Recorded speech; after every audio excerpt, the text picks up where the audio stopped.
Assalamualaikum warahmatullahi wabarakatuh. Perkenalkan, nama saya Aulia Darmaningsi dari kelas MGT2 Rek A. Di sini saya akan menjelaskan materi tentang manajemen koperasi dan UMKM dari pertemuan 9 sampai 15. Pertemuan ke-9 mengenai sisa hasil usaha. Pengertian sisa hasil usaha. Sisa hasil usaha koperasi merupakan pendapatan koperasi yang diperoleh dalam 1 tahun. Buku dikurangi biaya. Penyusutan dan kewajiban lainnya termasuk pajak dalam tahun buku yang bersangkutan. Informasi dasar. Beberapa informasi dasar dalam perhitungan sisa hasil usaha anggota diketahui sebagai berikut. 1. Sisa hasil usaha total koperasi pada 1 tahun buku. 2. Bagian atau persentase sisa hasil usaha anggota. 3. Total simpanan seluruh anggota. 4. Total seluruh transaksi usaha atau volume usaha atau omzet yang bersumber dari anggota. Kelima, jumlah simpanan per anggota.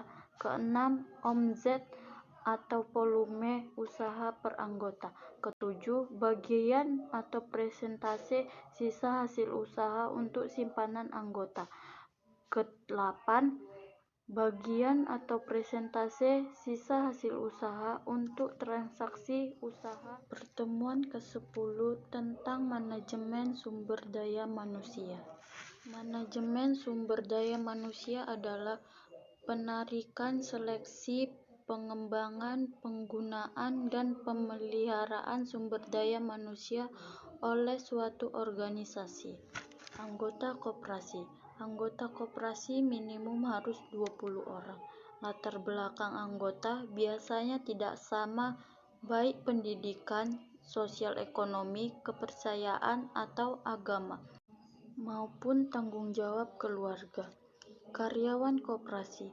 Karyawan koperasi adalah orang yang bekerja pada perusahaan koperasi tersebut dan yang melaksanakan usaha, melayani pelanggan, dan membantu pengurus dalam membuat pertanggungjawaban kepada pemilik koperasi. Pertemuan ke-11, kepemimpinan. Konsep kepemimpinan. Penerapan konsep kepemimpinan dalam organisasi koperasi adalah bagaimana karyawan dan anggota koperasi sebagai anggota kerja kelompok memperoleh pengarah dan bimbingan untuk mempercayai tujuan koperasi. Pertemuan ke-12, koperasi simpan pinjam. Manajemen usaha simpan pinjam. Penghimpunan dana adalah usaha untuk mengumpulkan dana dari berbagai sumber, baik dari anggota maupun pihak lain. Dana dari berbagai sumber tersebut dapat berupa utang atau kekayaan bersih atau ekuitas. Untuk lebih jelasnya, jenis-jenis sumber dana tersebut sebagai berikut. Dari sumber berupa utang. 1. Tabungan. 2. Simpanan berjangka. 3. Pinjaman yang diterima atau untuk KSP. 4. Modal tidak tepat atau untuk USP. Dari sumber berupa kekayaan bersih. 1. Modal sendiri atau untuk KSP yang terdiri dari 1. Simpanan pokok. 2. Simpanan wajib. 3. Simpanan khusus. 1. Modal disetor atau untuk USP. 2. Cabang urnum atau untuk KSP. 3. Cadangan tujuan risiko donasi. 4. Sisa hasil usaha tahun berjalan. Pertemuan ke-13, pengertian UMKM dan peran UMKM terhadap perekonomian Indonesia. Pengertian UMKM merupakan usaha kecil yang membantu perekonomian Indonesia. Dikatakan membantu perekonomian Indonesia disebabkan karena dengan melalui UMKM akan membentuk lapangan kerja baru serta juga meningkatkan devisa negara dengan melalui pajak badan usaha. Ciri-ciri UMKM. 1. Tempat usaha bisa berpindah-pindah, tidak tepat berada di satu tempat.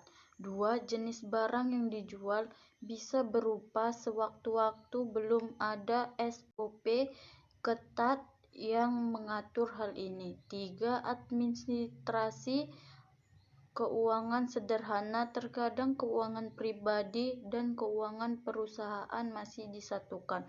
4. Kebanyakan belum memiliki legalitas usaha.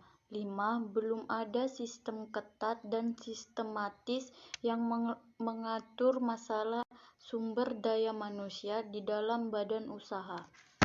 Pertemuan 14 Sektor Usaha Bisnis UMKM.